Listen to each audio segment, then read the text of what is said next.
We are live. I guess. Yeah, we are. Huh. That was without a drum roll. Live without a drum roll. It's kind of disturbing, actually. Anyway, here with Damien AtHope, and I linked your channel. And anything else you want me to link? Like you have a subreddit, right? No. Or no?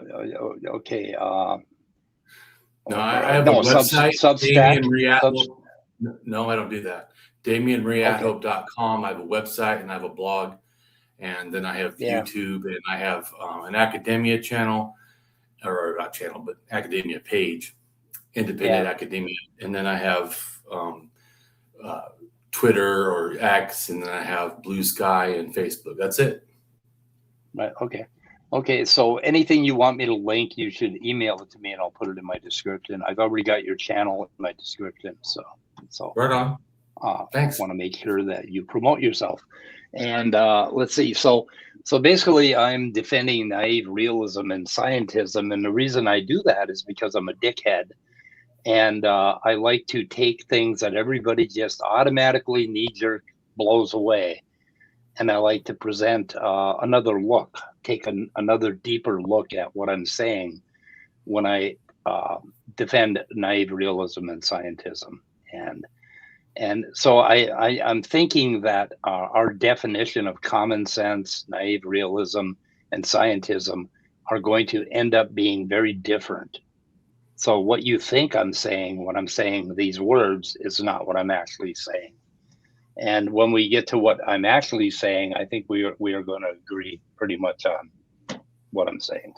So, anyway, I noticed that one of your complaints was against your common philosophy, just common guy philosophy, or even common philosophers, like what philosophers will go around spouting. They go around spouting about the hard problem and a bunch of other things. And I'm like, I like to put my foot down on a lot of that stuff and just say, another thing I commonly hear said that. Well, before you move on, could you just give us an example? An example? Where you say you put your foot down. The hard problem hasn't been solved. Whatever. Hard problem of what? Hard problem of consciousness. Oh, consciousness. Yeah, they call that the hard problem, well, I just want to clarify. Well, because you could be talking about our ability to be moral. You could be talking about, there's other things, just like free will. You could be saying the hard problem of free will or not free will. I believe that it's actually neither of those. It's somewhere in between. Yeah, I could be talking about taking too many of those little blue pills. That's a hard problem too. All I mean is that speaking of definitions, I like to understand and talk about, so we can, because otherwise, if you just use generalized things, I won't even know if we are disagreeing or not. There's another real common thing that philosophers like to say, or people like saying all over the place, is that we don't understand anything about the brain, or we understand very little about the brain. And I'm like, no, we understand a ton about the brain. What we don't understand is what we think that understanding is supposed to do for us, for our intuition, that sort of thing. Anyway, but you had so just real quick on to not let you go into everything, but just real quick, I agree. I mean, my background is not philosophy. I have a psychology background. And I do know, I took classes. I know we know a lot about the brain. We know a lot about the brain. And so I'm not in the camp that, we don't. I think we do. I think that there's still a lot to learn, but I think that we know that the brain is an emergent, or what we feel like it's us, is an emergent process of the brain. And so, I mean, to me, consciousness, I think, is probably an emergent property of multiple areas of the brain, not one. It's just like our senses. We don't have just taste, just sight, just feeling, or even the fact that we can sense heat and weight and and air. There's more to our senses. So I feel like to me, kind of an odd thing that people see it as one problem, like the consciousness. Well, consciousness would be all of that. So because it's together. Multiple things, you're not going to find one area that does all of that. Like speech is one area, and then you have different areas of thinking and different kinds of thinking, because you have mathematical and logical thinking, artistic creativity sometimes are different parts of the brain. So, I mean, I think that when you talk about consciousness, you're talking about this complete emergent property to me.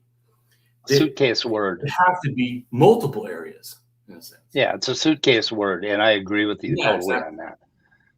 Well, good. And Scott, you want to take your headphones off, but I've got this red kitty qualia cup that I use as an example. Oh, I told you, Scott. I told you he hates my red kitty qualia cup.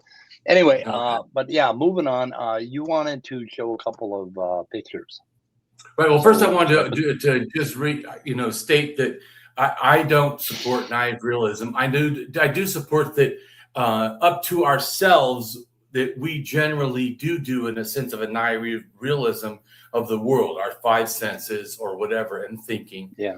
So we do have, but what my position really is scientific realism is more accurate to understand the world outside of just our senses. Because I agree with that. The easiest thing I would say is that our senses are accurate to a lot of things. I can see I'm talking to you. I don't need science to tell me that. Yeah. So, and I can hear you. There's things that are going on. I know I'm a person. Science doesn't have to tell me that. But when I start to perceive other things, I can make errors. It feels right now like I am not moving, but the whole earth is spinning. So I'm inaccurate with just naive realism. So naive realism, I feel, has something that we all use all the time, not a bad thing. But when we start to understand more complex problems, we can't limit ourselves to naive realism.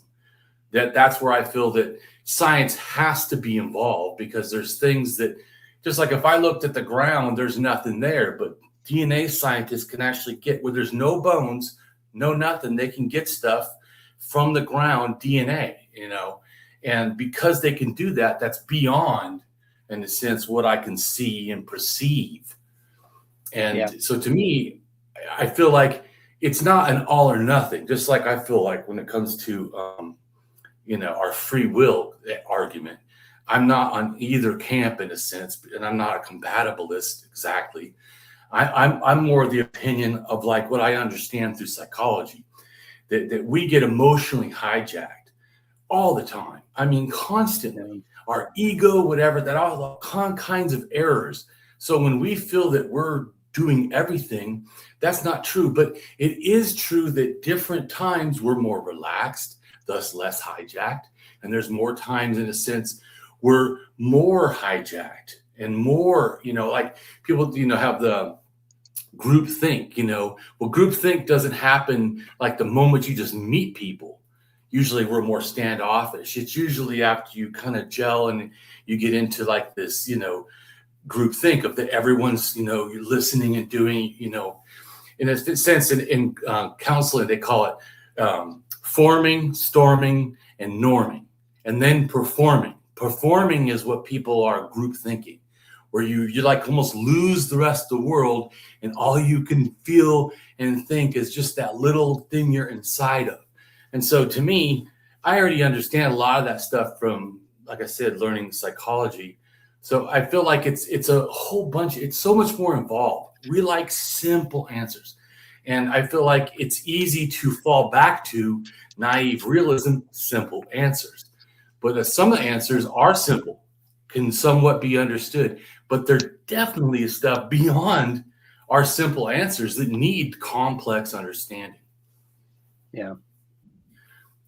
Okay. So anyways, I'll start with the thing. So I wanted to say that, what I support, is scientific realism. And I also support philosophy as a path to truth, because I'm a rationalist and I believe in the ability to reason. And I also, because of that, believe in importance of intellectual honesty, that I try to remove biases and stuff. I also understand that are going to happen. So I have to update my thinking and make improvements, which to me is going back to the other side of what I believe, which is intellectual humility. So I want to read what those are real quick. AI overview of intellectual honesty is a commitment to pursuing and representing the truth, regardless of personal conveniences, ego, or perceived beliefs. It involves internal ethical decisions of accuracy, honesty, and argumentation, and the willingness to raise views based on evidence, prioritizing what is actually true over what is comfortable and flattering or confirms existing beliefs. The being comfortable with saying also, I don't know, or admitting openly when you're wrong, which I do this all the time, even on my video channel. I always talk about the importance. I trust a thinker more who is willing to say they're wrong than one that never does, because one that never admits wrong, I'm already feeling you're in error somewhere, because that's not a good epistemic attitude to even have, which is also why I tell people I trust science, because science admits it's wrong, changes to the new thing. Not always as fast as it should, because people have egos and their stuff involved, or sometimes the evidence doesn't push strongly enough for someone to be willing or see that it has to change, but it does. So the other thing to me, which science also has, is intellectual humility, which is recognizing that one's beliefs and knowledge are fallible and limited, allowing for openness and new information, opposing views, and the capacity to change one's mind. Because see, some people to me feel like with science changes minds means it can't be trusted. I feel the exact opposite. I freaking trust science because it is willing to change its mind. I trust other thinkers when they openly say, I was wrong. Man, then I start trusting that person, because I know that when they're wrong, they'll be better at saying I'm wrong. So I can have more accuracy of believing them. And also to me, it understands that there's a balance of this intellectual arrogance and difference, because I know a lot, like I know a lot of stuff in a lot of different fields. I'm a polymath. I've done this in a sense through an autodidact all by myself, just a desire to know. Once I became an atheist. Once I became an atheist in college, it wasn't because of Richard Dawkins or anybody. In fact, I didn't even know there was other atheists. In fact, I felt like, terminally unique, which I later found out I wasn't. But at the time, I didn't know. I never heard an atheist, never had an atheist friend, or someone at least admitted to me they're atheist. So when I became an atheist, I felt super alone. But I also felt like I didn't know who to trust, because even when I started to meet atheists on Facebook, I didn't even trust atheists really, because I've been lied to my whole life on religion. How do I know these people are accurate? So I've actually desired to learn a lot. That has a tendency to make me feel arrogant. And I try to use intellectual humility and go, I can still be wrong. I can still update, I can still improve my thinking. And so I think that's also where intellectual honesty is, accepting that one doesn't know everything and being aware of one's own fallibility, recognizing that one's knowledge is limited and that others might have valued insights to offer. So what I usually tell people is, may reason set you free. To me, I do it for myself too. I want reason to set me free from all these biases. And so to me, reason is a revolutionary process, because it requires its user to switch to what is reasoned over what is, in a sense, desired or believed before, or what is preferred. And so to me, may we all master reason, and reason is my only master. And so I want to address now AI overview of naive realism.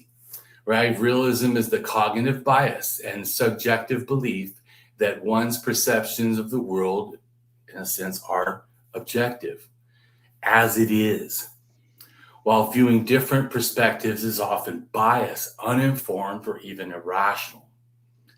I mean, that if they go against what you perceive. It causes individuals to trust their own senses and interpretations as direct reflections of reality, leading to, in a sense, polarization, conflict, and failure to recognize one's own biases. The tendency to believe or subjective experience of the world is accurate is, in a sense, unmitigated representation of reality. It often leads to the false consensus effect, where we assume others share our perspective, and the blind spot where we fail to see our own biases because we believe our view is objective. We assume everyone in a disagreement with us must be misinformed. And so to me, it also goes to where I wanted to say about scientific realism. Scientific realism asserts that scientific theories provide true or accurately true, approximately true representations that are objective, mind-independent, world-related. It posts that unobservable entities like electrons or DNA actually exist. Rationalism complements this by emphasizing that our human reason, rather than just sensory expression alone, is the primary source of knowledge and logical justification. We often distinct origin rationalism of ancient epistemology, but realism and rationalism today are a 20th century philosophy and are used in the philosophy of science. They interact in the belief that science is rational, or can be and is attempting to be an orderly process. Realism, in the science sense, provides that we, the real world, are existing. And then rationalism provides the how we understand logic through reason. Rationalism often supports realism by arguing that our logical structures of scientific theories correspond to the logical structures of reality. Scientific realism is a philosophical position that scientific theories are accurately describing both observables and unobservables in aspects in an objective, independent world. Conversely, scientism is the ideology that belief that science is the only valid truth, often disseminating ethics, art, metaphysics. While realism supports scientific accuracy, scientism overreaches by elevating science to an all-encompassing dogma. In essence, a scientific realist. What would be an example of that? Scientific realism I've done overreaching several times where scientists say philosophy is a dead end. It does nothing, which to me is just outright ridiculous because there are so many scientific things that are literally built on the foundation of philosophy, and philosophy is used. Math is used. How would that be a scientific statement? What? How would that be? How would that? Yeah, how would that be a scientific statement? Science is because some new atheists have said this, that science doesn't need philosophy. That is a scientism statement. That the only form of accuracy and truth is science. Where I don't hold that view. I think that they both are going. Philosophy is a way to truth. Logic is a way to truth. So scientism is. Well, that's you not may a statement not actually of science at all. So science you're right. No, I'm talking about scientism, right? Because you said you were going to support scientism. So I'm addressing scientism, which is the position that. Well, so scientism, look at the word. The scientism holds science is the only method for obtaining knowledge and truth, and that it can answer all human questions. That is scientism. Okay. Where realism acknowledges that science. No, my definition of scientism is doesn't say anything about only. My definition of scientism says that science can illuminate everything in our field of what we need to know. Basically, that it can illuminate all of that, the whole thing. It doesn't say that it's the only thing that can lead to truth. But scientism, I know, because you don't need. But the term scientism means it's a dogma. It means that you believe that science is the only method to truth. Yeah, if you believe that philosophy or something else is a method of truth, then you're actually not a science. You're not doing scientism. Now I know a lot of people. No. I subscribe to scientism, but I never say that scientism is the only method to find truth. Okay, because I can find truth by just reaching. I'm saying that the word. I understand, but words. You didn't invent the word. Words are something you're using that someone else has a definition for. But I'm defining. Go look up the definition. Go look up the definition. I'm saying. I mean, if you're gonna use a different definition, then you should say, a different word, because you've created something that it is not. It's like if I say, or like religious people try to say that faith equals reason. No, the fuck it doesn't. There's no. I've heard people attack science. And call it scientism, when what it is when science is only trying to illuminate the truth, and they'll go ahead and attack science and call it scientism, right? So that's fallacy is someone saying that faith is truth, or that faith is reason. Faith is logic. It's none of those things. I'm just saying. Okay. Yes, definitely. I do agree with you. People say that. Usually, religious people that are informed. Okay, so let's call my scientism scientism. We can call it something. Well, I would call it. I would say it sounds more like. Yeah, but to me, it sounds more like scientific realism. You think that science illuminates things. I do, and you think there's other forms of truth, like philosophy or math or logic, and scientific realism totally agrees. The only one that doesn't agree is scientism. So, I mean, you can keep using that word. Scientism is the idea that methodologies of science are either the best way or the only way to discover truth. Right, the only way. So I would agree with that, except for what he added on.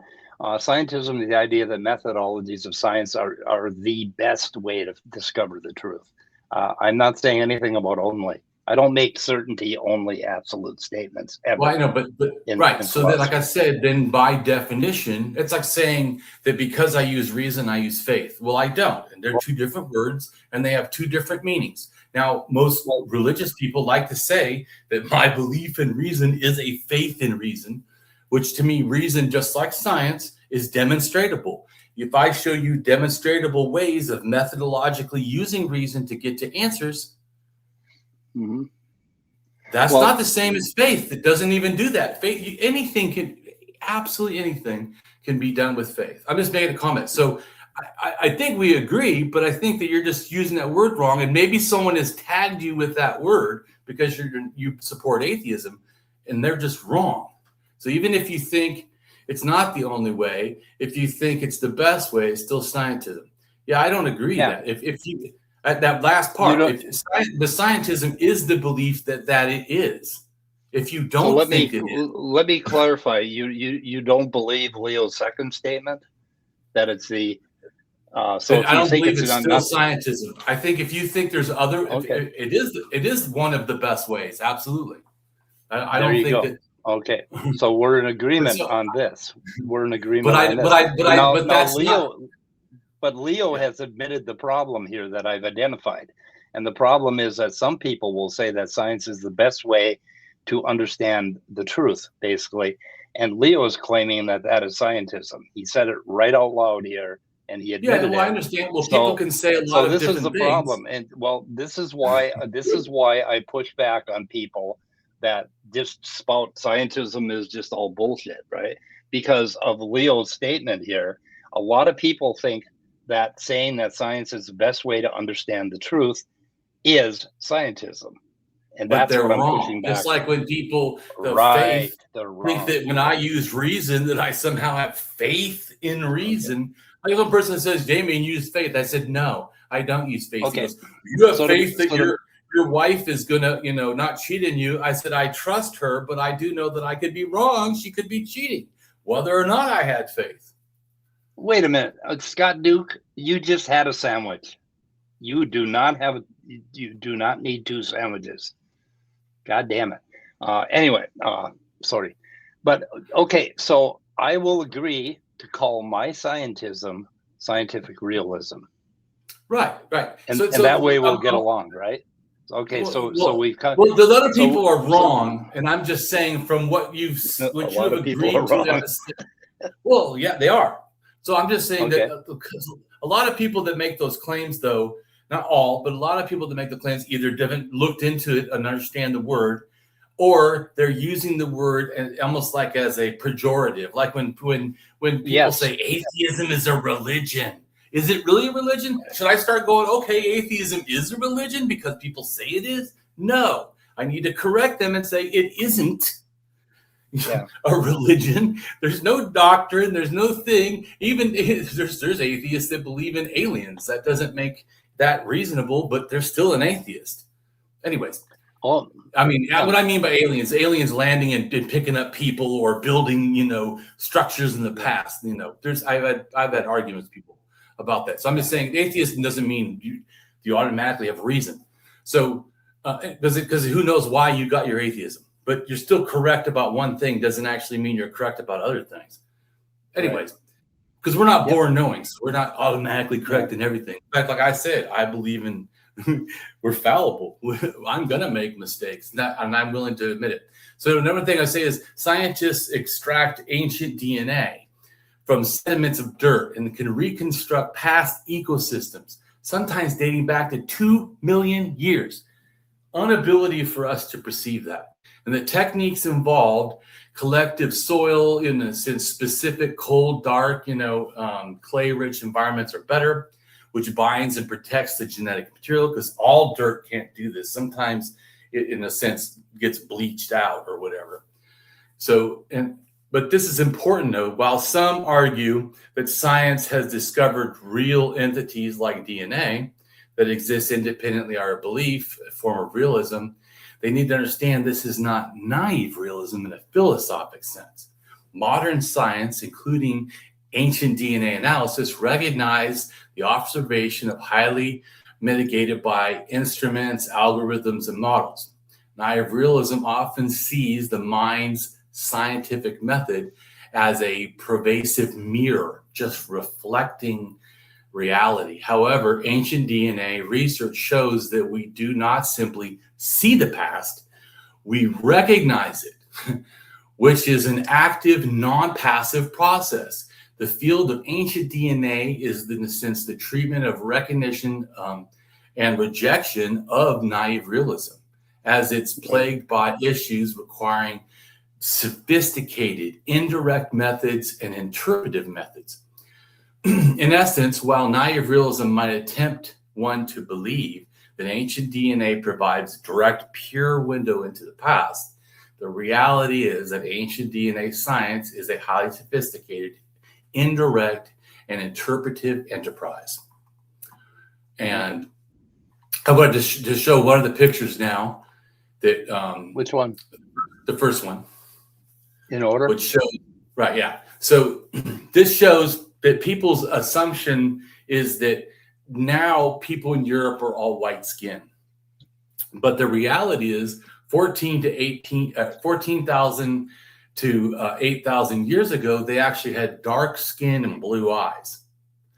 And that the people in the red here, so that's Western hunter-gatherers. And the people in the red here are the Eastern hunter-gatherers that have DNA from Siberia. And they're what people got. We got white skin in a sense. And so it's a process of takeover. And it's only because of DNA that we know this and that we can interpret. Right. So DNA, and so with our first interpretation, sometimes with our models, in a sense, of science get better with also improvement of the technology getting better. Technology back in 2004, 2006, not as good as, this current studies from 2023. So it's improved, and we're able to then make better modeling and understanding of the data. Plus, we got more data sets in a sense. the more you get, like these little plots, like you see that on each side, there's little circles that show the amounts of DNA. But if you notice, there's a lot more of that DNA to choose from in Western Europe than there is in the red circle. The red circle only has, 4 DNA that they tested. So they still could get a little better improvement, possibly when we find more bodies, in a sense. So even though, I'm just making a comment. So even though we know now, or we have a good idea now, they are somewhat projecting a lot of room with not a lot of data. So when more data comes, it doesn't mean that they're wrong. They're right to this. And then maybe more data comes in and we understand a little bit better, where it's less likely to change over in Western Europe, where we have lots of data. You see what I'm saying? That doesn't make science later wrong, or right and proven, that we can't trust it. It just shows that from the data now, that's how the problem is.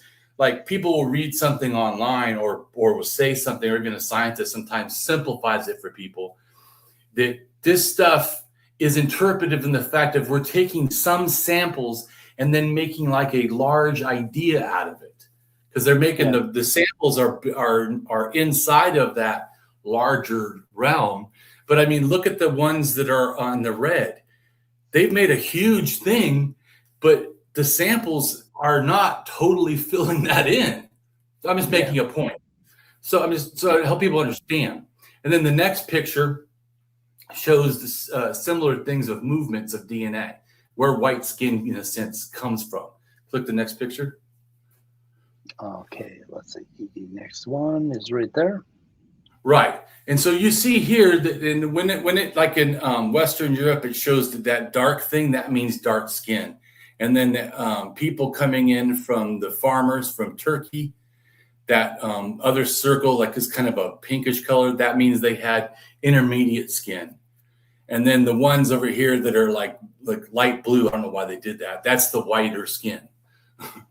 And so it's showing that I put arrows to show what these things are moving to, and the red. I added the red. The other stuff was already there. Yeah. I just added the red to help. Do you have a source for this? The paper? Yeah, I do. Is it a recent paper? What's the date on the source? No, the date. Do you have the name of the paper and the first author? Wikipedia, if you look at skin color stuff, hair color. Yeah, there's I think it's white skin or light skin or something like that. Let me look. Okay. Wikipedia, because that's a wonderful diagram. I didn't know this, that they had made this. Yeah, there it is. Just do light skin and then go down, and it shows with blonde hair, but that also is where light skin comes from also. Okay, cool. Do you see it where it says human pigmentation of Europe? Oh yeah, I got it. I see evolution. Right, and so I understand. I've read tons of stuff, so I understand even more than it's showing. And there's as you see, I have 2 maps. There's one also if you go to ancient North Eurasians. Okay. Wikipedia. And that'll be the top map. Yeah. Correct. Okay. So that one, okay. So that's the bottom map, and then. Right. Okay, cool. I can get it from there. I can take it from there. Yeah, and find the references. But I can get be fun to see blow up pictures of that. Well, they don't have it now cool. on. I'll have to look at somewhere else where it's at. Maybe. I know it might be in. Well, so ancient North Eurasians split into different things. The one that actually did light skin is not directly, it's their child, which is called Avangora 2. So you need to click on Avangora 2. They're the ones that actually did the light skin or had the light skin allele. It was a female with rDNA, R1b, but not, a lot of people will say R1b, they think of R1b male, but this is R1, Avantova Gora. AFONTOBAGORA, and it's the two that did it. Okay, I think. Cool. They have a map for the blonde hair also. Yeah. Okay. I will pick up the papers. Yeah. Yeah. But anyway, so when you find the papers, you always find a really good, crisp, high resolution picture to go with it, right? And Wikipedia always references the papers. So anyway. Okay. Right. Yeah. Well, I'm just trying to show you the general thing about why, because this goes to what I'm trying to say about naive realism. Naive realism would say Europeans are white and have probably always been white. That's no. That's no. But click the next picture. There again. Well, because the next picture, straw man version of naive realism. Well, what I'm saying is that naive realism assumes what you perceive is true. Yeah, so that's a derogatory straw man version of naive. How is that derogatory? Look at the definition. Once again, the definition is that what we perceive of the world is accurate. That is right. Yeah, and we can't perceive Europe. I've never perceived Europe. Have you? Have you perceived Europe? Well, people do. People say European ancestry, and they think white people. But you can't perceive. That's not a straw man. That's literally a fact. In fact, this right here. In other words, when people showed that Ötzi man they believed was white, everyone accepted it because Europeans are white. When they show Ötzi man is dark, people went outraged. Hey, wait a minute. That doesn't look like who Europeans are. But that's because Europeans have changed. People got, taken over in a sense. We know this from DNA, the migrations. But so what I was trying to say, though, is that our tendency to see what's around us and then assume that is what we do. It's just like it's not doing a straw man or attacking. I'm not attacking. I'm saying that this is a psychological bias that we do. I do it too. I look around me and I filter the world through naive realism. But I have to move past that and say, yeah, but I needed to get better things that can understand the world that I cannot see, which is science, which is, like I said, why I'm a scientific realist. And so this, when science first came out, they thought that it probably related to a DNA that the person had long hair and that they had, light skin. So it wouldn't always qualify it tentatively. Well, to me, scientific realism is saying that to our best knowledge. So, I mean, yeah, we should say to our best knowledge. I don't disagree. That's intellectual humility. Sure, we should say that. That's a great thing. To our best knowledge. There's some wonderful news. What's that? There's some wonderful things we're finding out about basically evolution of Homo hominids and across. It's really interesting. It's really getting quite complex. We're realizing that we had a lot of other species alongside of us, and it's very, very interesting. Well, just like I like a lot of the DNA, and there's a lot of confusion about out of Africa. And the thing that by doing lots of research, I know we start in North Africa, people migrated to East Africa and West Africa, then to South Africa, then to East Africa, and then left. But then they came back, and then they left again. And the left again is where everybody comes from, in a sense, that's alive today.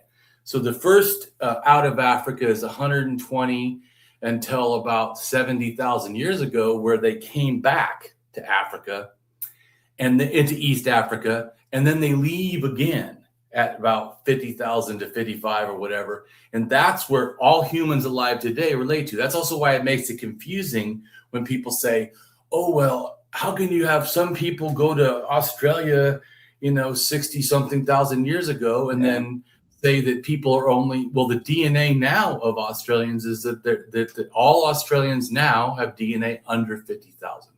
That doesn't mean those were the earliest people to arrive. It just means the earliest people died out or didn't, somehow reproduce.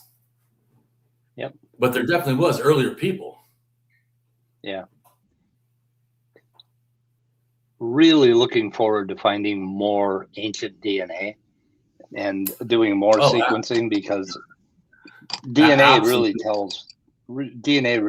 tells a really concise and defensible story, basically. When you look at genetic mutations, Totally agree. Two genes. But anyway, I do that as a hobby. So yeah, oh, cool. Well, I have here's my picture for DNA in Africa. The first one that left, not the. Okay. I'll show you. Got another picture? Yeah, I'm looking for it right now. Hold on. Okay. There it is. Okay, this is the first ones that left, and how we started from North Africa. Oh, there. Okay. Oh shit. Oh, keeps moving around. Okay. Yeah. So, okay, there we go. So but we noticed we didn't kind of totally leave Africa. In other words, the group we were involved in, some of them never left Africa, but it's all one unit. Some did, and went to the Middle East, but the DNA is the same. And then the next one I showed you is the DNA coming back.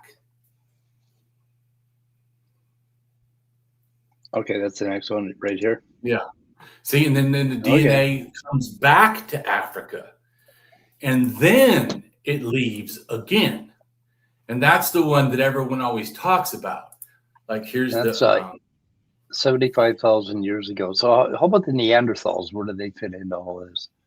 Well, yeah.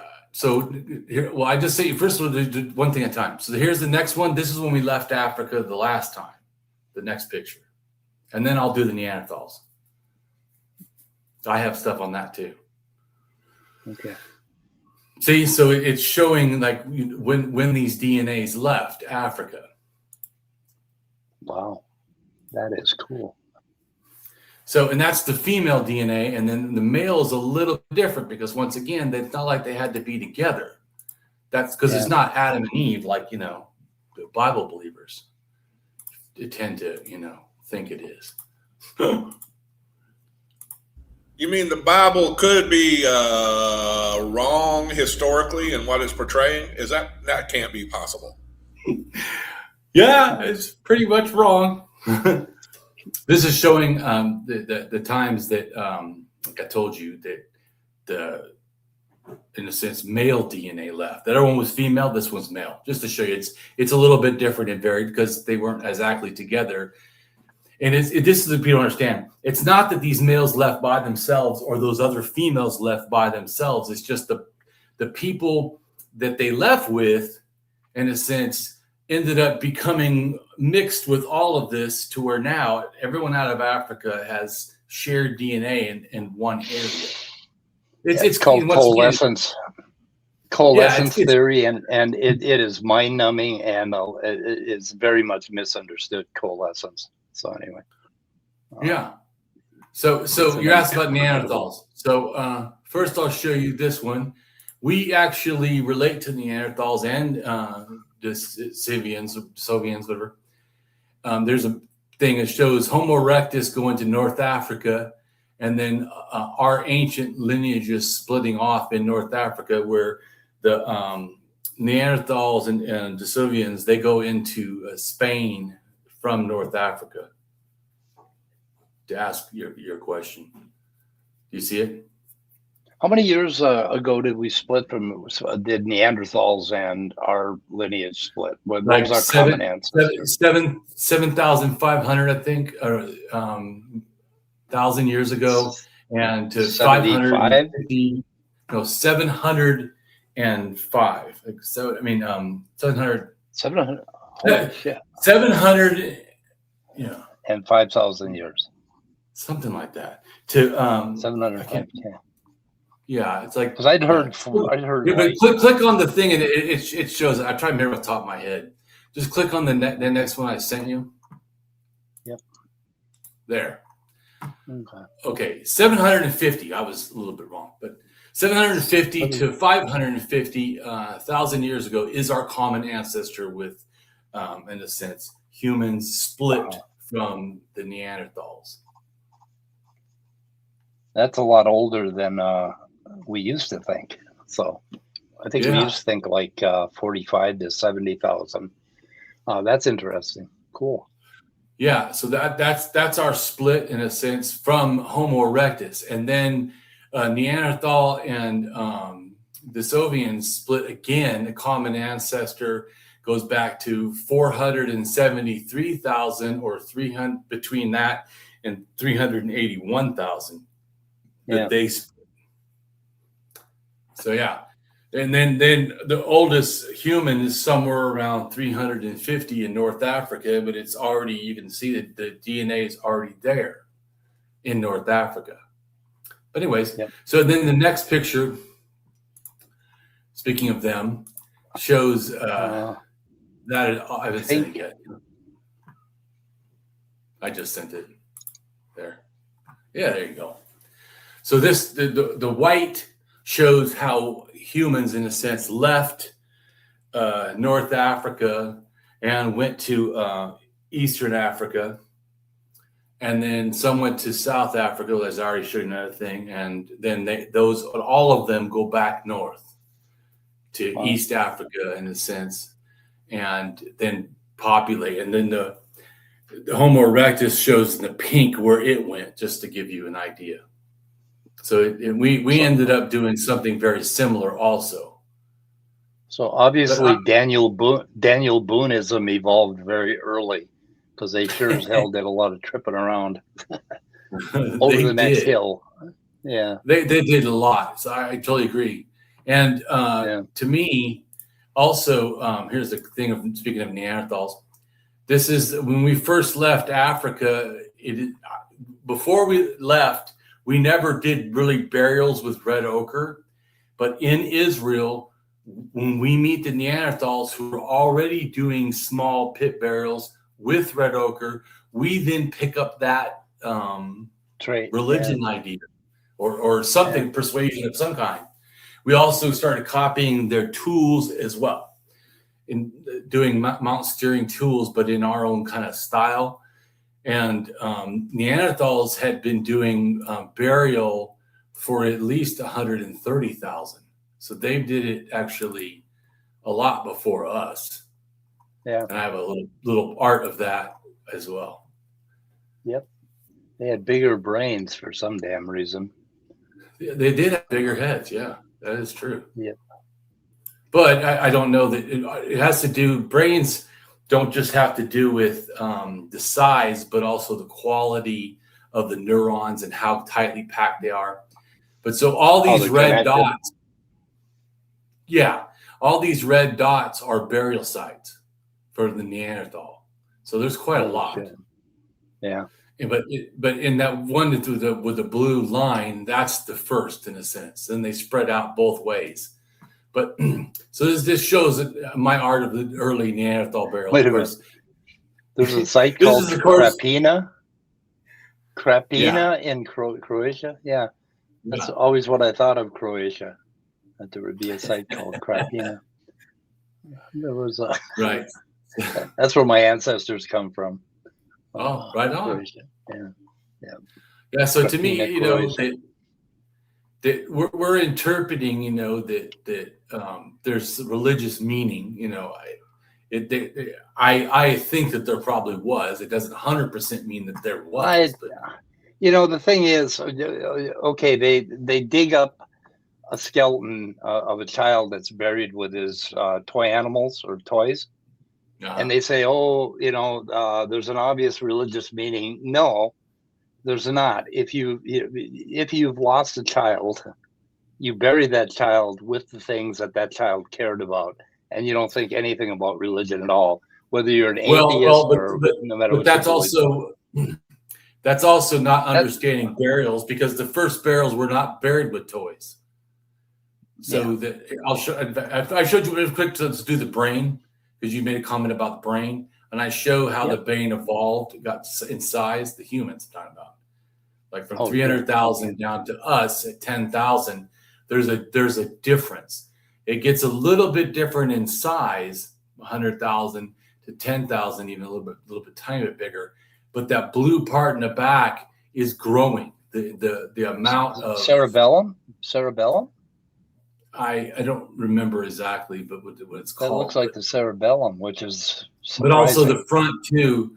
The blue in the front is showing that the front also, and the back, but more of the back, is growing in density. So we're getting more neurons. It's packing tighter in a sense. So I'm just giving you an idea about the brain. So the brain did evolve, as we know. I mean, but that bottom part with the diagonal lines is the cerebellum.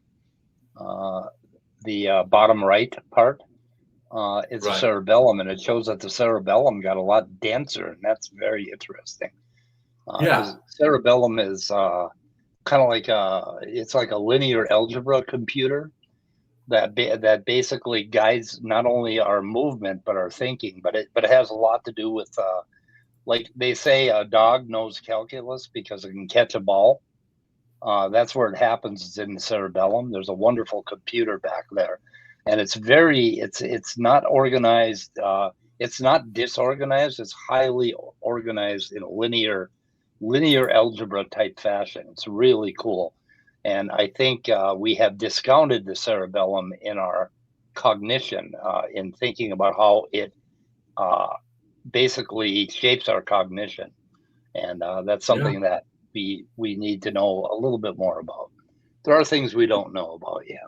So. No, I agree. The next picture is a 78,000-year-old burial in Africa, and it shows the jewelry and tools that or items that the burial contains. Yeah. Yep. What I was complaining about is saying that if you bury things with a dead body that you think they're going to use them in the afterlife, that is a stretch that we don't know. We don't know what they were thinking. I mean, if your father had a favorite stuffed animal, maybe most people's fathers don't, but if they did, you would bury him with that, just because you're in that grief stage, right? And you bury the person with the things that they loved.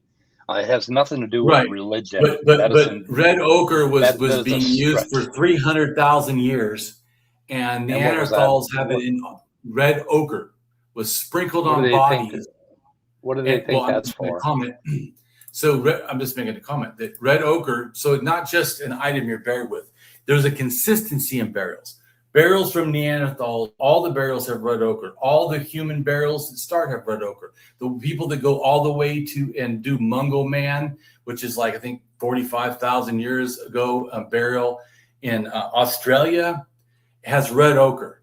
They all have red ochre. All the ones in Africa, the ones that go into the first Clovis culture, whatever, in the Americas, North America especially. Sounds like they have red ochre on them. Well, I'm just making a comment. So it's a continued and shared process that they're doing this.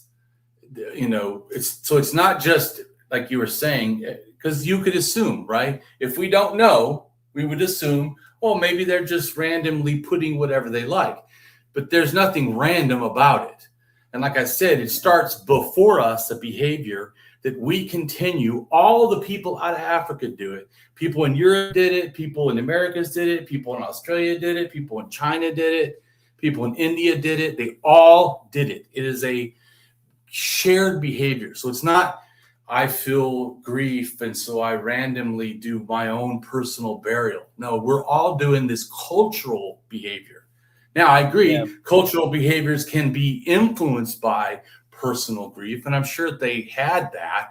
In fact, if one of the people, if you see in my picture, is crying, the one in the right-hand bottom corner, that person I drew crying. I do absolutely think emotions were involved. So the next picture in Africa is 74,000, and they put a conch shell and it was covered in red ochre right by the child's face. And often they put items near them. I don't know what exactly that means, and I don't claim to, but there is a symbolic meaning, just like the red ochre, and it continues is a symbolic thing. Yeah. So that's interesting. So I think that often it's easy to come up with ideas when you have, that are from our own reference, if we don't have, the evidence from science to back things up. But the more you have evidence, like here, I'll show you this other one too. This is a barrel from the Balkans. I think is like a chieftain or a proto-king. Those little things are gold. They put it all over. They put a gold penis sheath on his penis. Why? I don't know. But, we don't want to know. We don't want to know. I don't know. But and you touched his dick when he was dead. That's okay. Yeah. But my point is, so I don't claim to understand like the whole scheme of what's going on. I have some ideas. I have some ideas that the reason these things are out here is like stars, like the Milky Way, because tying it ethnographically, which means cultures today, I do know that most cultures have mythology that the Milky Way is how you get to heaven. So this could be like, the path of stars. I don't know that. It's about interpretation. I do know it's something. They put this in. He has more gold in that grave than anyone else in the entire world at that date. Wow. Unbelievable amount. And what a waste of gold. Really? Well, another thing is crazy is the other graves around him, right? There's the brown looking things that have gold on them. Those were like clay heads. They buried a grave of him, but then they buried just clay heads with these other items, which one of them looks like a little chieftain thing, but it's not a real person. Now, is that an ancestor? I don't know. Is that a god? I want to make a prediction here that they're going to bury Trump like this with a lot of gold. I hope they bury him in a trash can. Yeah. That's my personal feelings. Well, all that bling in the White House, they can throw it right in his grave with him and get it the hell out of the White House. Yeah, there you go. I'll just shovel it all in with a bulldozer. Yeah, right, shovel it in. And then these ears, right, on these dirt ones and on him seem to have a whole bunch of holes for several earrings. And this head was found not in the same vicinity, I think it's like 80 miles away, in a lake. They threw that, they made that ceramic head, and then they threw it in a lake. Why exactly they did that, I don't know. My personal thinking is it's possible that's a deity head. Could be also an ancestor. But I do know, I have another picture. I do know that at some point, things like that become deities. And so I have a picture that I don't also know if these are deities either. So, but I assume that it could be. It could be the Sky Father, I think. But so next picture. Oh, wait a minute. Next one. Right. So I'm interpreting that. Once again, I try to be intellectually careful and say, I don't know for a fact, but all these things are all doing the same thing, and they're not all the same culture. They're in the Balkans, so they're somewhat related cultures, but they're not like the same one. They have a little bit different DNA and a little bit different stuff, and even notice too a little bit different time. But they're doing this sort of similar thing of sitting down and like hands on their face. And it's the same time, the thing in the middle, it looks like something got crushed. These are crushed skulls. So somebody is doing violence. They're head wounds. So I show the head wounds. And then they also used to do more group burials. Now they have what looks like elite burials. One person with the jewelry stuff, by themselves. And then also there's these ones on both sides on the bottom. Those are massacres where there's a whole bunch of people that were killed and thrown into like pits or channels. Yeah. Yeah. So Amazing. so at the same time, there's the rise of these little male figures. There's also head wounds. There's also elite burials, and then there's also massacres. And that coincides with, in the one way in the right-hand corner, of these people coming in from the Middle East, these farmers, and the farmers were murderous bastards. The first ones kind of, when they first go in, they're kind of somewhat tame, but by the time they get to Germany, man, they're like land hogs. Anyways, and that goes also to me to the ideas. I think that it's an evolution. I find religion to me is culture. That's all it is to me. It's just culture. I don't like someone goes, well, can't you believe in some part? Oh, how? It's all culture. Yeah. No, I'm a hard atheist. I absolutely do not believe 0% in any God. They're all culture. In this next picture. And here's me showing that I think that, going back to that head and the one sitting, right?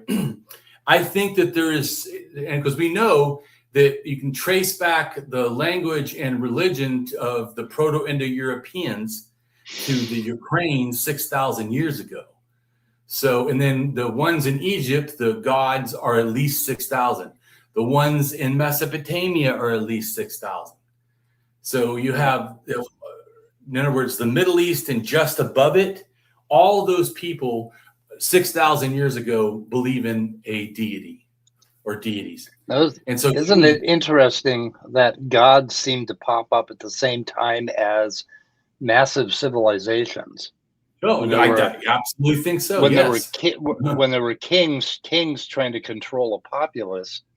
Well, you're right. They were the idea that there's a god, right? Yeah. No, I agree. Well, because it's at the same time that there's proto kings, what they're called, or priest kings, right? Where they're half religion. Yeah, like a pharaoh is a religious leader and a king. So anyway, but yes, it seems like leaders were trying to elevate themselves to the level of gods at some point. Or that they have, because the divine right of kings is in Europe, but the mandate of heaven, which is almost the same thing in China, basically says, I get to rule as a king because God said so. So God I think that, right? And guess who knows what God wants? I do. Yeah, I do. So I usually say that, to me, certainly by 5,000, but 7,000 to 5,000 is when the violence happens. Also, that there's massive massacres all around the Europe, Asia, and the Middle East, some parts of North Africa, where it actually falls down to like one male for every 14 females. So these other males are either being slaved off, where they can't have sex to reproduce, they're being killed, or they're being castrated. Don't know, but certainly at some point, castration is a thing that happens also. And also they find, like I said, massacres. So yes, I absolutely think that it's not amazing. It's very coincidental, but in a logical sense, that these things probably went together. That when men got power, they either themselves, like you said, were a god, or they said, I'm the only one that knows God, and he tells you to accept that I rule you. It seems to me that everything about religion involves power over. And in the current day, it is becoming extremely obvious that this idea that I have the one true belief and fuck those scientists, we have the true way, involves having power over people, and hence theocracy is what they're headed for. And you would think in 8,000 years we would have got over ourselves, but apparently not. Well, I thought we were going good, and then Trump got in, and so I know. 2016. I lost some hope for humanity. I lost all hope for humanity. I'm hoping for AI to take over, because we fucked up. We're done. We're toast.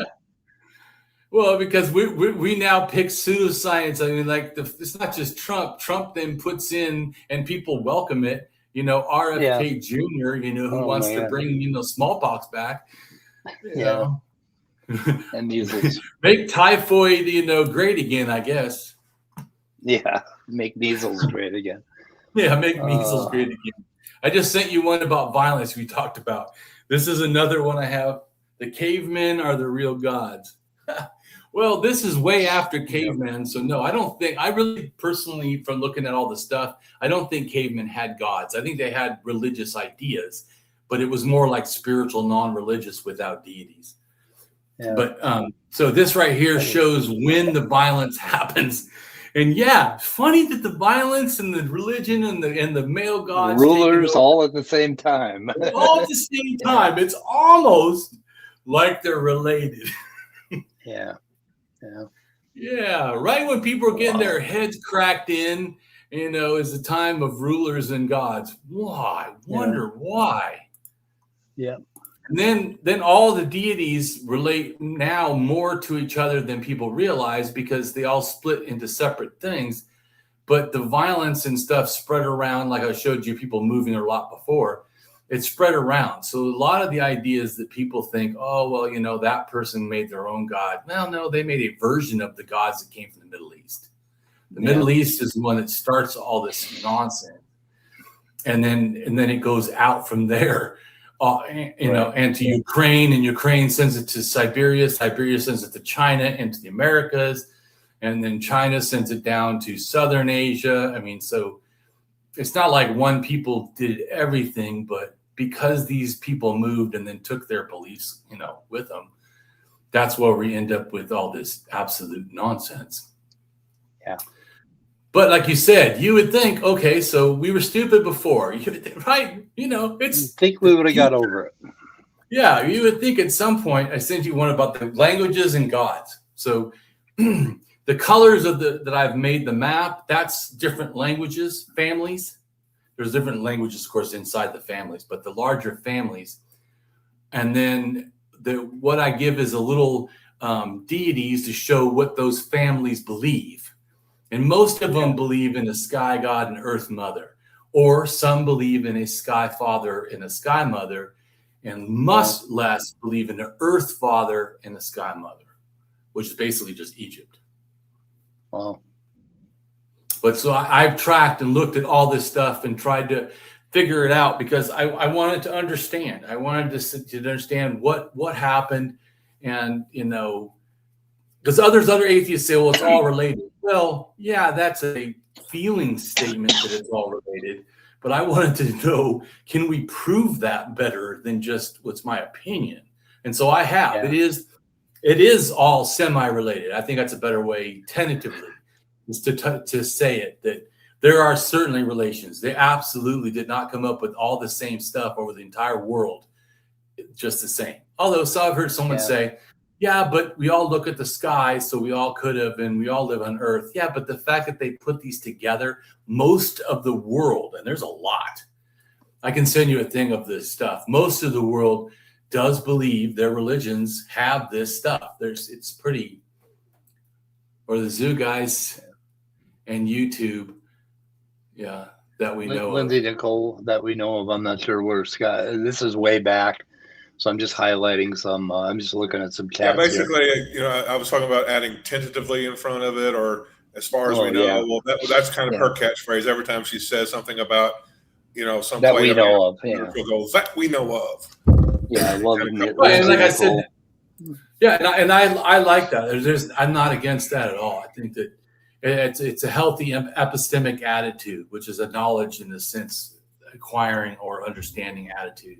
I think when you think educational goals in science ought to be to have people just more naturally assuming everything we see in science is tentative, Yeah.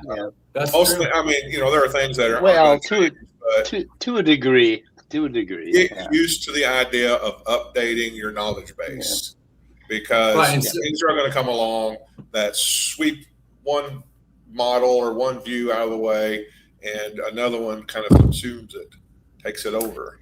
Well, and sometimes, sometimes what science does is it just gets more data, so it fills the picture. Like I've heard people say that are religious. Oh, well, Damien, we know that quantum physics, destroys everything. And I said, no, actually it doesn't. Quantum physics just shows us that we understood only the large part of the world, not the small. So now we have a more, in a sense, full picture. It's not like our measurements or our understanding of what a planet does is changed, but now our understanding at the molecular level, the quantum level has. Well, that's good. Science knows more. This is just my rough, in a sense, understanding of, I started researching the evolution of religion since 2006 when I became an atheist, because I wanted to know. So this is just like a rough thing to show people.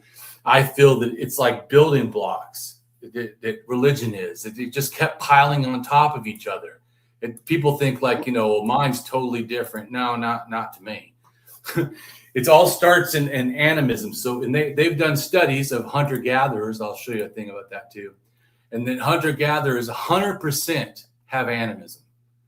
But they don't animism, believing that everything, like all the objects around us have intent, like thunder or and lightning. It doesn't always mean that you believe every object has, but that you can. It's just, in other words, some may think that only some herbs, but not all herbs, or not all trees or all plants, but some can have spirits.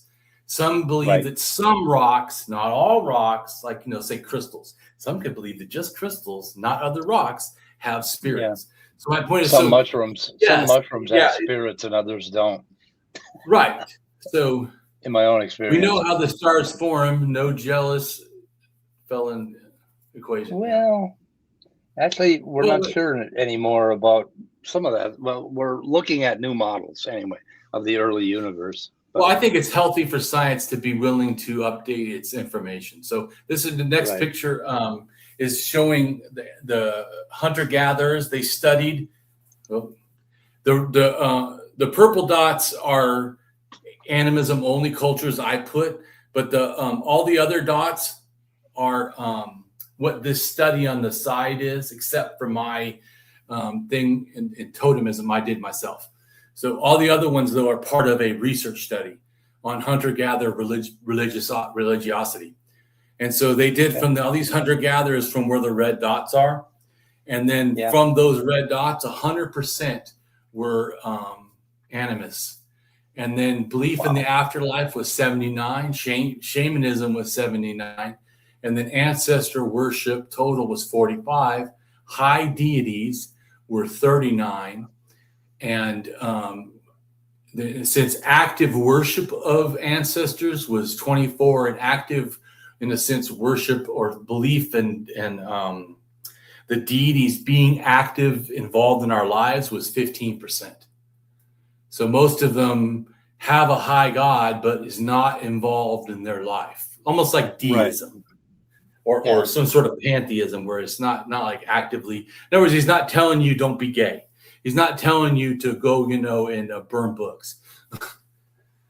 Yeah, and that reflects animism, basically, in that in an animistic world, there wouldn't care about us particularly. We might get crushed by a rock or killed by a lightning bolt or whatever. Right. Which is, So anyways, Americans were more about that. Right. Well, yes. Well, and they so was Siberians, like Siberians and Native Americans, because they relate to each other DNA wise. Yeah. And they have multiple migrations coming over. They come over at least 24,000. They also come over again at 16. They come over again at 15 something. They come over again at like about 12. They come over again probably 10 or 9. They come over between 8 and 6. They come over between 6 and 4. They come over again to Americas like 3,000. How'd they do this without the Ice Age? Boats. Well, first the Ice Age is walked over. Oh, boats. Okay. Yeah, but it floods. I'll show you a map of that. So so this doesn't show the ice, but this shows when there was land and when it became water, so you can understand how they could and couldn't come over. But they took boats. Even 15,000 years ago, they were already using boats, even though they could have walked. They were going along the coast. Yeah. Here it is. Yeah. So this right here shows that from 43,000 to 36,000, there was tons of land, and then with not much ice. But then by 35 or 36,000 to 16,000, there's the ice. You talked about but they went on the ocean shore side. The shore, yeah. They were right. They weren't going down to deep water. They're just following the coast. So, and then by 14,000 something, then there was one on the coast and one down the in between ice. So there's two ice sheets. Then again, they come down the coast again, and then there's likely nobody, 11,000, even though there still was a little bit of land, but they could have been walking across. And then there's no evidence that we know of, like you said, could change later, tentatively. By 10,000, there's not exactly, but then definitely they come in between 8,000 and 6 into, they have evidence that sites that enter, Alaska, and then they come in again. This is at 5,000 to 3,000. They come in again, and they bring new people, new DNA, and then they come in again, and then they come in again, and they come in again. But then these ones are also going backwards, and also at 5,000 they went backwards, and then they come in again. The last time the people that are now Inuit, they come in and go all the way to Greenland and all that. But so people don't understand, because some people, this has to do with religion too. Some people will say, oh, well, they were closed off after 14 or 12,000 years ago. That's inaccurate. We scientifically know that's wrong. Yeah. Some people may not know, I should say, but I know in the DNA, and if you look up the research, that people know it happened. So this really affects the belief, just like people, the dogs come in at different times into the Americas. So that affects, the culture, because the culture keeps changing as it gets younger. Anyways, so that affects how the people, the Americas, are going to behave. But it's hard because we really, I should also say, we need to do more testing, because then we could have a clearer picture. One of the problems is some Native American groups do not want to DNA testing. So that there'll be one of them. There'll be one of them that'll do it, though. Yes, the Dane speakers, which is the 8,000 to 6,000, or maybe 8,000 to 4,000, the people that came in. Those people actively like and support the DNA research. But there are some groups that say, no, we've always been here, which is not true. I mean, but it is true. But it is good, because like the Blackfeet tribe found out they've been there 18,000 years. So at least some of their DNA has. So I think that's amazing. Yeah. I mean, I love it. I wish everyone would let testing, because that's awesome. We could find out more stuff. Yeah. But I also think ethically, that we need to respect. We're getting more. Well, I'm saying ethically, I think we have to respect that other people own themselves, and there's been a lot of force against the Native Americans, and if they want to not do that, for science it kind of sucks, but for ethics, we have to do what's ethical. So you should send that diagram to ICE so they can figure out how to deport Native Americans, because they're working on it. So they need to know where to put them. Yeah. Yep. Yeah. But see, we agree with a lot of stuff. I mean, I don't think that, we're probably. Yeah, I think we agree. We agree with realism and science. It's just that I would caution to go along with some of the contemporary narratives on all of that, because those contemporary narratives are being used against us, weaponized and used against us. the thing about scientism and naive realism, and everybody's like very quick to jump to this idea that the senses are inaccurate, right? And the senses are 99.9% accurate, or we would be dead. Okay, there's that small area where senses are inaccurate. Okay, and we know that, and the reason we know that is because we understand what reality is, and we understand what reality is because we are organisms living in a world. I base all of my philosophy on a very, very space-time quantum field assumption, and on top of that, I put biology. And all of my philosophy starts with biology. I define truth in a biological way. I define all of that stuff biologically.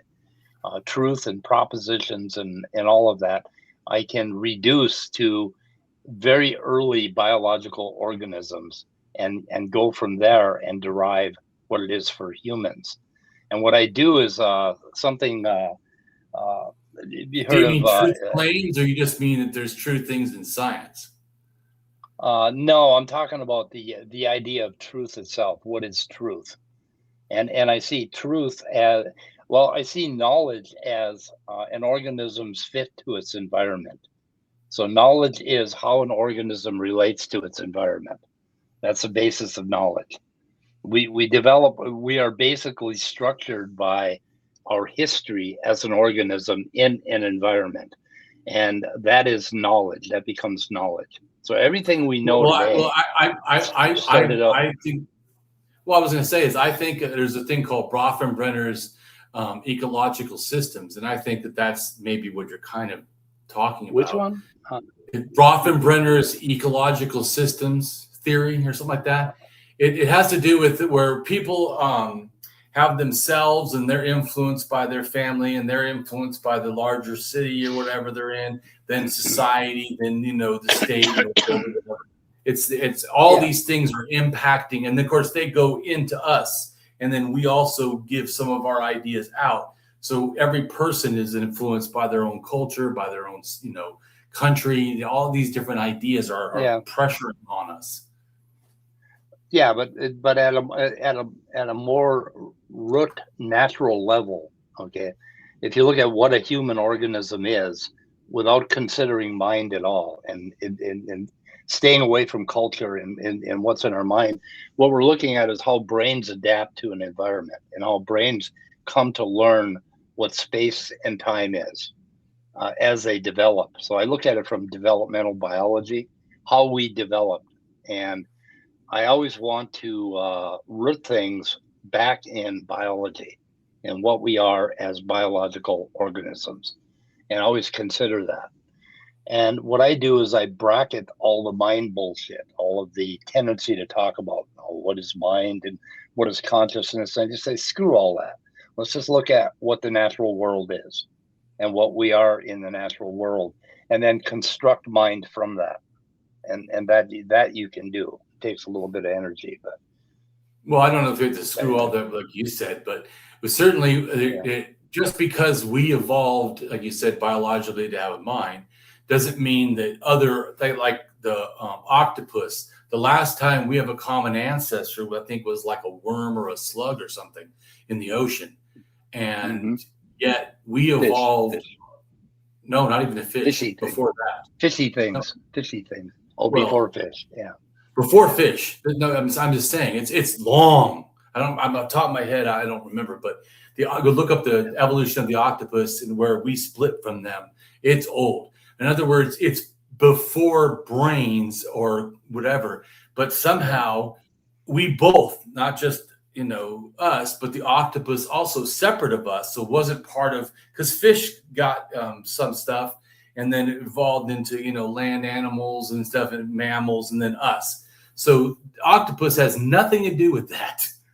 And yet they are very brilliant, right? So my point is, I'm saying I agree with you biologically that there's more than one evidence of evolution of mind, not just us. Right. Octopus are not connected to mind the way we are, and yet they have a mind. So they independently evolved mind, showing, like you said, it's a biological thing. We're not some special creation of God or anything. Yeah. Yep. I agree with that. But I mean, what I'm talking about is developmentally in our lifetime, how we develop as an organism from a zygote into what we are now. Okay. There's a whole lot of epistemology that begins when you are a zygote. And it all develops. And we already know, too, that some of who we are is made influenced by the mother that we're in. And I don't mean just the DNA.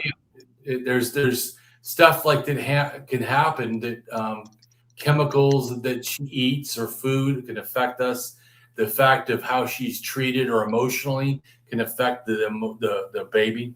There's just like the baby can give off chemicals and make the mother feel relaxed or feel better. There's a coexistence, I agree, before it becomes a full child that has been birthed. There's already in the womb stuff going on. So I have some sort of unstable internet connection. I don't know if that's coming across in the stream or not, but I hope not.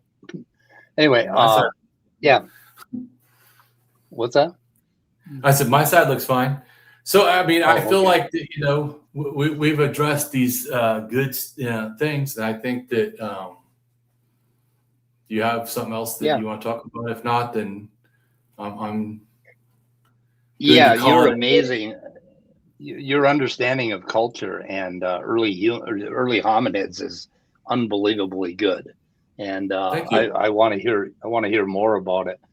And everybody should go check out your website and all the stuff you've done. It's pretty good. Thank you. You know, a ton more than I ever knew about it now. And I have a curiosity. Yeah. Cool. Well, and also I think that I look at religion and myths and languages. I do it all. I look at DNA. I look at cultures. I look through languages, how they migrate and change, and myths, how they migrate and change. I look way past like the standard thing. When I make my assumptions, I try to make my speculations off of evidence, like I'm standing on, platforms of evidence to help me see better. Like I talk about for some science that I stand on the foot of the shoulder of giants. Well, I do that with evidence. I'm also standing on, of course, other people that have already come before me, but evidence allows me to then step past. Like I can't see, I step in evidence, and I step in evidence, so that's what I've done. And I have like 500 videos, most of them are 3 hours or at least over an hour. And they're in depth because what does he want to link to? Link to what? Link to what? To my website? Yeah. Could you put that in chat? And do you have access to chat? Or you can put it in private if you want, and I'll put it in public if you don't have it. I can send my thing. That's what you're asking for. Yep. Where the hell is private? Oh, there it is. I'll send you my website and my blog. My blog has about 1,000 different stuff that I've done. Once again, some of them are like little books. I don't do my stuff for money. I share all my stuff for free. And the reason is because I come from poverty and I don't want money to be a reason you can't learn from me. So I've done tons of stuff. All my videos are free. All my blogs are free. I don't have any paywalls of any kind. And Jason, the YouTube channel is in my description, which nobody ever looks at, even though I work on my description. Anyway, I will put this your website in my description too, so that we have it all. And I sent the blog also. So and then on my website, there's like a search bar. You can also just, if you don't want to look through all the different blogs I have, you can just search like a topic. And, say, Neanderthals or something, and you'll see all the blogs that I have on Neanderthals, because I talk about Neanderthal religion and what we know and stuff. And so, but if not, you can scroll down. But I mean, I have lots and lots of blogs. And then I have lots of links in the blogs, and I make art for free also, just because like all these pictures I've sent you were my own art. And yeah, it's pretty good. I do it because I want to get out ideas. I love knowledge, which is philosophy, right? The love of wisdom. I love wisdom and knowledge. And I want to inspire the world to be better. Like I said, I've done a lot of this myself, and I want to inspire the world that you can do it too. I don't believe you have to have the highest IQ or be access to all the most expensive books or whatever. I think that you have a hunger for learning. And certainly, like I said, you can start where my blogs are, because I've already done stuff since 2006, a lot of years of, and then also for 15 years, from 2006 for 15 years, I did street activism, where I went out and I held signs for atheism and reason out in the street. Oh, cool. Yeah. So, I mean, because I felt it's here, I sent you a picture of me holding a sign, and I actually had this sign made. I have like 10 of them, but there's me holding a sign. We do not need God myths to survive and thrive. We need an aware humanity. Yeah. Awesome. So, I mean, so I'm just saying, I don't just do, like some people just stay behind a keyboard. I've done, they always go, oh, well, if you ever said these things out in public, I'm like, yeah, but I have done these things out in public. And I've been threatened too. I've had people threaten my life before. But I felt like, that I have to do it, because if not me, who's going to go do this? Who's going to, same with the researching all the stuff I did. If I don't do it, here's me counter protesting the Westboro Baptist Church when I was in nice. Hollywood, California, out on the street, me holding 2 signs. Read the signs. God is hate called love, and hate is a sin called God. Oh God. That's pretty good. So the other day in Minnesota, Minnesotans did a wonderful thing. Operation Dildo Blitz, it's called. They bought thousands of dildos and threw them at ICE and the police cars. Right, and some of them stuck to the car. Other ones went in the car, and the ICE agents were throwing them back out. It was just hilarious. But I'll post a link to the Reddit. I thought it was awesome. So. And then I've also done activism where Chick-fil-A supports anti-homosexual stuff. Me and a friend of mine was one of the people for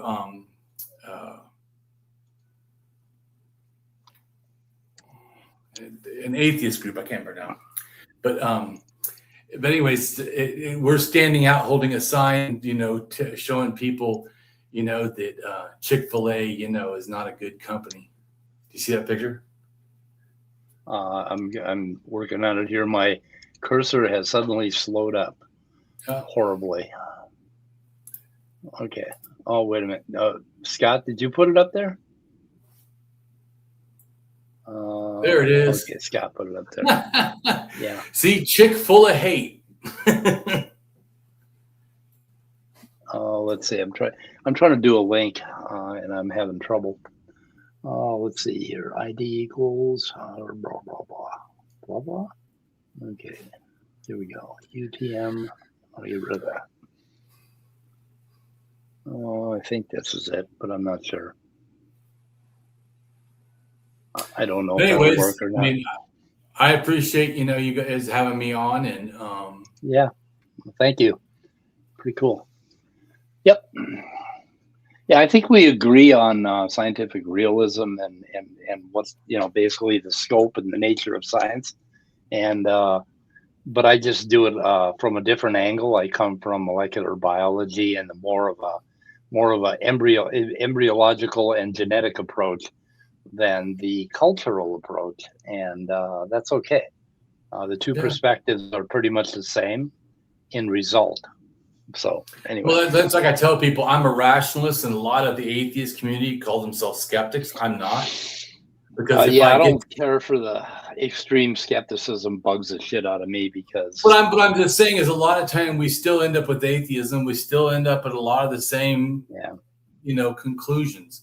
So to me, as long as the conclusions are, rational. So Damien, would you agree that it is morally good to shoplift from Hobby Lobby? Well, I would say that it's morally good to shoplift if you are hungry and have no resources and others will not supply for you. Yes, because especially if you have children. Yeah, because children need to be taken care of. They can't fend for themselves. Elderly too. I mean, I think we should do what is, to me, morally right should be that, a flourishing society that takes care of people in need. And if it doesn't do that, then we should be doing what's morally right, take care of ourselves. And if that means to other people that we have to shoplift, well. Yeah. I've always had a soft spot for shoplifters.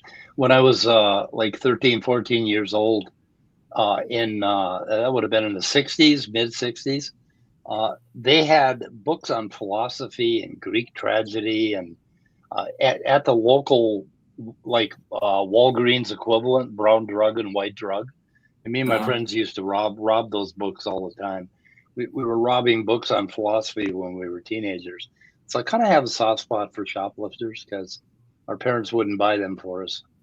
They cost like $1.25, and we had maybe 5 cents in our pocket. And some people, their family won't let them read books like that. Yeah, I know. Well, my family didn't understand the title, so they had no opinion. So they just left me the fuck alone. Well, I appreciate coming on and cool. Yeah, we better wrap it up. Yeah. Yep. So I really appreciate your information. This is awesome. I'm gonna watch it again and look at your illustrations. I'm gonna go check out your website and all the stuff you've done. So anyway.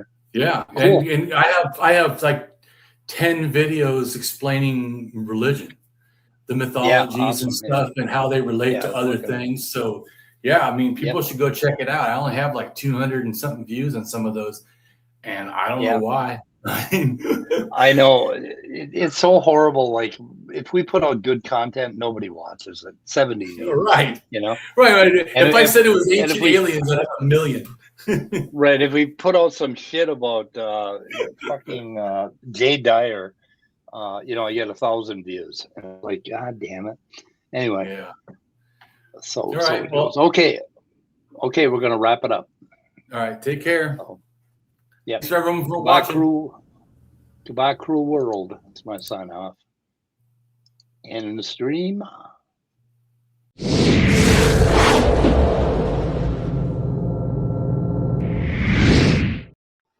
Hello, and welcome to my channel. I am Damien Marie AtHope. In the simplest terms, I am an atheist, humanist, philosopher, and prehistorical writer-researcher at DamienMarieAtHope.com. I am specifically an axiological atheist. An axiological atheism can be thought to involve ethical and value theory reasoned and moral argument driven apatheism, ignosticism, atheism, anti-theism, anti-religionism, secularism, and humanism. Axiological atheist can be understood as a value theory or a value science atheist. As an axiological atheism's ethically reasoned and constructive pro-humanity, I am an axiological thinker, value theorist. The science of goodness, worthiness, usefulness, valuableness, virtue, reliableness, accuracy, validity, morality, integrity, beneficialness, etc., etc.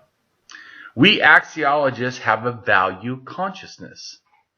And in general, we see the architecture of humanistic humanitarianism value in people that we see as dignity beings. Places and things are not. Axiology is a value theory. In its broadest sense, it involves areas of philosophy that are deemed to encompass some evaluative or evaluation aspect. Therefore, it crosses almost all domains in some way or another. Now for a more detailed terms as to what I am. I am an axiological atheist, an anti-theist, an anti-religionist, secularist, humanist, rationalist, writer, artist, poet, philosopher, advocate, activist, with schooling in psychology, sociology, as well as I am an autodidact, self-taught in science, archaeology, anthropology, and philosophy. I promote science and am against pseudoscience, pseudohistory, pseudomorality, things that are found in religion.